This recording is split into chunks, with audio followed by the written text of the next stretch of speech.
Hi, this is Yasin Akash from English Easy Method. Today I will make you realize tense. আপনাদের কি টেন্সের ব্যাপারে কোনো ধারণা আছে? যদি ধারণা থাকে তাহলে তো মনে করেন আপনারা অলরেডি ইংরেজি পারেন। আর যদি মনে করেন আপনারা ইংরেজিতে কথা বলতে না পারেন, ইংরেজি কোনো ব্যাপারে ফ্রি হ্যান্ডে লিখতে না পারেন, তাহলে আপনাদেরকে মনে রাখতে হবে টেন্সটা হচ্ছে এই ক্ষেত্রে খুবই গুরুত্বপূর্ণ একটা ম্যাটার।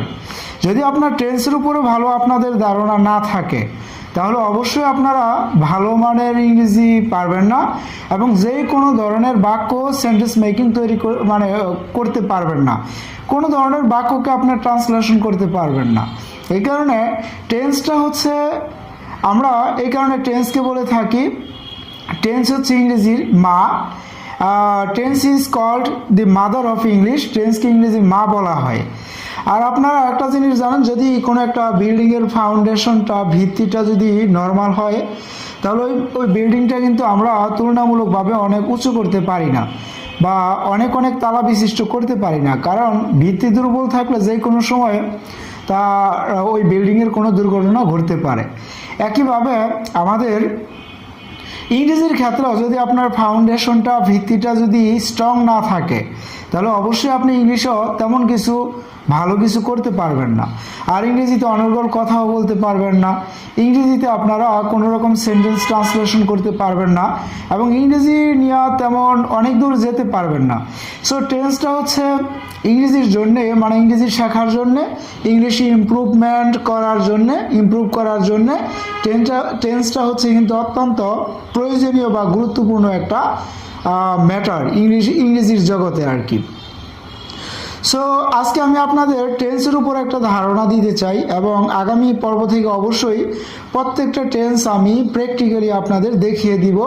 অবশ্যই আপনাদের টেন্সের উপর একটা ভালো দখল থাকবে এবং আপনারাও ইংরেজি বলতে পারবেন।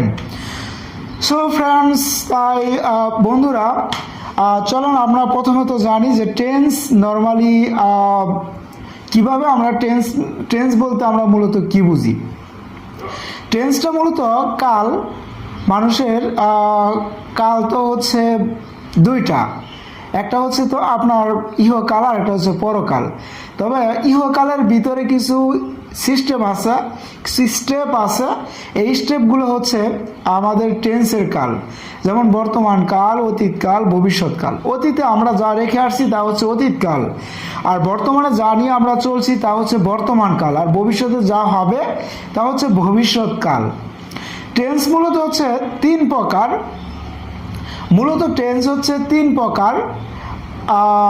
আমরা জানি প্রেজেন্ট টেন্স, পাস্ট টেন্স এবং ফিউচার টেন্স। এবং প্রেজেন্ট, পাস্ট এবং ফিউচার টেন্সগুলোকে আপনারা আরও কয়েকটা ক্লাসে কয়েকটা স্টেপে আপনারা ভাগ করতে পারেন। প্রত্যেকটা টেন্সকে আপনারা আবার চারটা ভাগে ভাগ করতে পারেন। যেমন প্রেজেন্ট টেন্সের ক্ষেত্রে আপনারা ব্যবহার করতে পারেন চারটা টেন্স, যেমন প্রেজেন্ট টেন্স আর প্রেজেন্ট ইনডিফিনিট টেন্স একই কথা। আর তারপর হচ্ছে প্রেজেন্ট কন্টিনিউয়াস টেন্স, তারপরে হচ্ছে প্রেজেন্ট পারফেক্ট টেন্স, তারপরে নাম্বার 4 হচ্ছে প্রেজেন্ট পারফেক্ট কন্টিনিউয়াস টেন্স। একইভাবে আপনি পাস্ট টেন্সও পাবেন। পাস্ট টেন্স আর পাস্ট ইনডিফিনিট টেন্স একই কথা। Past continuous tense, past perfect tense এবং পাস্ট পারফেক্ট কন্টিনিউয়াস টেন্স। এবং আপনার ফিউচার টেন্সে যদি আপনারা দেখেন একই ক্যাটাগরিতে পাবেন। ফিউচার ইনডিফিনিট টেন্স আর ফিউচার টেন্স একই কথা। তারপর হচ্ছে ফিউচার কন্টিনিউয়াস, পরে হচ্ছে ফিউচার পারফেক্ট কন্টিনিউয়াস এবং ফিউচার পারফেক্ট টেন্স এবং ফিউচার পারফেক্ট কন্টিনিউয়াস টেন্স।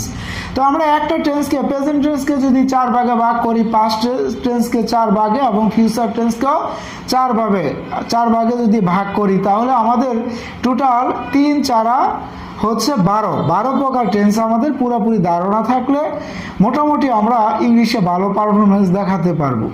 তো এই ক্ষেত্রে 12 প্রকার টেন্সের ভিতরে আজকে আমি আপনাদের নর্মালি টেন্সের উপর একটা সাধারণ একটা ধারণা দিতে চাই, যেটা দিয়ে আপনারা যদি চিন্তা করেন তাহলে আপনাদের ওই টেন্সের উপর একটা মোটামুটি একটা দখল থাকবে এবং ওই ক্যাটাগরিতে আপনারা বাক্যগুলো তৈরি করতে পারবেন। প্রেজেন্ট টেন্স কি? প্রথমত আপনাদের বুঝতে হবে প্রেজেন্ট টেন্স কি। প্রেজেন্ট টেন্স হচ্ছে যে টেন্স দ্বারা বর্তমানে কোনো কাজ হয়ে থাকে সেটাই প্রেজেন্ট টেন্স। আর প্রেজেন্ট টেন্সের ক্ষেত্রে আমাদের অবশ্যই সাবজেক্টের পরে আমাদের ভার্বের প্রেজেন্ট ফর্ম ব্যবহার করতে হবে, তারপরে আমাদের ব্যবহার করতে হবে অবজেক্ট বা প্রয়োজনীয় অংশগুলো। কাজেই প্রেজেন্ট টেন্সে যখন আপনারা বাক্য বানাবেন অবশ্যই সাবজেক্টের পরে ভার্বের প্রেজেন্ট ফর্ম ব্যবহার করবেন, তারপর আপনার অবজেক্ট বা বাকি অংশ অন্য অন্য কথাগুলো ব্যবহার করে আপনারা প্রেজেন্ট টেন্সের অসংখ্য লক্ষ লক্ষ কোটি কোটি বাক্য আপনারা তৈরি করতে পারেন, সেন্টেন্স তৈরি করতে পারেন। প্রেজেন্ট টেন্সের ক্ষেত্রে আমি কয়েকটা এক্সাম্পল দেই। যেমন মনে করেন বর্তমানে আমরা যত কাজ করি, যেমন আমি বই পড়ি, আই রিড বুক, আমি বই পড়ি, আইটা হচ্ছে যে সাবজেক্ট, রিড হচ্ছে ভার্বের প্রেজেন্ট ফর্মে মানে ভার্বের প্রেজেন্ট ফর্ম রিডটা, তারপরে হচ্ছে আমাদের অবজেক্টটা। আই রিড বুক, আমি বই পড়ি। তারা ফুটবল খেলে, বর্তমানে খেলে, তারা ফুটবল খেলে, দে প্লে ফুটবল। একইভাবে আপনারা যত কাজ বর্তমানকালে হয়ে থাকে সব হচ্ছে প্রেজেন্ট টেন্স। আমি ফুটবল খেলি, আমি বই পড়ি, তারা ফুটবল খেলে, বাবা মাঠে কাজ করেন, মা খাদ্য রান্না করেন, পাখিটি উড়ে, ফ্যানটি ঘুরে, মানে যত কাজ হয়। শিক্ষক ইংরেজি পড়ান, ছেলেগুলা কলেজে যায়, মেয়েগুলা পত্রিকা পড়ে, তারা নদীতে সাঁতার কাটে, মা খাদ্য রান্না করেন। অনেক অনেক বাক্য, অসংখ্য বাক্য, যত কাজ হয়, যায়, খায়, পরে ঘুমায়, লিখে শিখে, সব হচ্ছে আপনার প্রেজেন্ট টেন্স। এই ক্যাটাগরিতে আপনারা যে কোনো বাক্য তৈরি করতে পারেন। প্রথমত আপনাদের ইউজ করতে হবে সাবজেক্টের পরে ইউজ করতে হবে আপনাদের ভার্ব, এবং ভার্বের প্রেজেন্ট ফর্মটা অবশ্যই, তারপরে আপনার বাকি অংশ প্রয়োজনীয় অবজেক্ট অনুসারে যা চাওয়া হয় ওই অংশটা দিয়ে আপনারা বাক্য অনেক অনেক সেন্টেন্স মেকিং করতে পারেন। তো আমাদের প্রেজেন্ট টেন্সের পর আমরা যাই পাস্ট টেন্স। পাস্ট টেন্স বলতে আমরা কি বুঝি? অতীতকালে কোনো একটা কাজ সম্পাদিত হয়েছিল, অতীতে শেষ হয়ে গেছিল, ওই ধরনের কাজগুলোকে নর্মালি পাস্ট টেন্স বলা হয়। তো পাস্ট টেন্সের ক্ষেত্রে আপনারা সাবজেক্টের পরে ভার্বের প্রেজেন্ট ফর্ম ব্যবহার করবেন। প্রথমত আপনাদের ব্যবহার করতে হবে সাবজেক্ট, তারপরে ব্যবহার করতে হবে ভার্বের পাস্ট ফর্ম, তারপরে ব্যবহার করতে হবে আপনার বাকি অংশ, অর্থাৎ at first subject plus past form of the verb, তারপর আপনার বাকি অংশ। অর্থাৎ সাবজেক্টের পরে যখন আপনি ভার্বের পাস্ট ফর্ম ব্যবহার করবেন ওই সময় আপনার বাক্যগুলো প্রকাশ করবে অতীতে কোনো একটা কাজ সম্পাদিত হয়েছিল, কোনো কাজ করেছিলেন, এরকম কোনো বাক্য আপনি তৈরি করতে পারবেন। তো অতীতকালের আমরা অনেক অনেক উদাহরণ পেতে পারি, যেমন আমি কলেজে গিয়েছিলাম, আই ওয়েন্ট টু কলেজ, আমি কলেজে গিয়েছিলাম। তারা ফুটবল খেলেছিল, দে প্লেড ফুটবল। এই জায়গায় আপনারা দে পাচ্ছেন সাবজেক্ট, এবং প্লের পাস্ট ফর্ম অবশ্যই আপনাদের ব্যবহার করতে হবে প্লেড, তারপরে ফুটবলটা হচ্ছে অবজেক্ট, দে প্লেড ফুটবল, তারা ফুটবল খেলেছিল। মা খাদ্য রান্না করেছিলেন, পাস্ট ইনডিফিনিট টেন্স এটা, মাদার। রান্না করা ইংরেজি হচ্ছে এই জায়গায় ভার্ব কুক, কুকের পাস্ট ফর্ম ব্যবহার করবেন কুকড, আর ফুড হচ্ছে অবজেক্ট। মাদার কুকড ফুড, মা খাদ্য রান্না করেছিলেন। তো আমাদের সাবজেক্টের পরে ভার্বের পাস্ট ফর্ম ব্যবহার করে আমরা অনেক অনেক অসংখ্য সেন্টেন্স মেকিং করতে পারি। ওই ধরনের সেন্টেন্সগুলো সবই হবে পাস্ট টেন্স। তো প্রেজেন্ট টেন্সে হচ্ছে সাবজেক্টের পরে ভার্বের প্রেজেন্ট ফর্ম, আর পাস্ট টেন্স যখন বাক্য তৈরি করবেন আপনারা সাবজেক্টের পরে ভার্বের পাস্ট ফর্ম, প্রেজেন্ট টেন্সে প্রেজেন্ট ফর্ম, পাস্ট টেন্সে পাস্ট ফর্ম আপনারা ব্যবহার করে বাক্য গঠন করতে পারেন। তারপরে হচ্ছে ফিউচার টেন্স। ফিউচার টেন্স বলতে আমরা ভবিষ্যৎ, এটাই বুঝি যে ভবিষ্যৎকালে কোনো কাজ হবে বোঝায়, এখনো না, অতীতও না, আগামী সময়ও হবে, এখনো হয়নি। যেমন আমি ঢাকা যাব, এখনো যাই নাই, এই ক্ষেত্রে আপনার আমি ব্যবহার করলেন সাবজেক্ট আই, আর এই জায়গায় ভার্বটা দিলেন আপনার ফিউচার টেন্সের গঠনটা অবশ্যই আপনাদের জানতে হবে।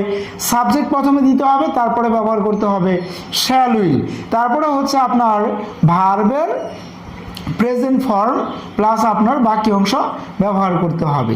অর্থাৎ সাবজেক্টের পরে শ্যাল উইল, আগের দিনের রাইটাররা শ্যাল উইল ভেদাভেদ সাবজেক্ট ওয়াইজ ব্যবহার করত। বর্তমানের রাইটাররা কিন্তু আপনার after any type of subject তারা উইল ব্যবহার করে। এই কারণে আমরা যে কোনো সাবজেক্টের পরে উইল ব্যবহার করতে পারবো। যেমন আমি ঢাকা যাব, উইল গো টু ঢাকা, আমি ঢাকা যাব। বাবা মাঠে কাজ করবেন, father will work in the field.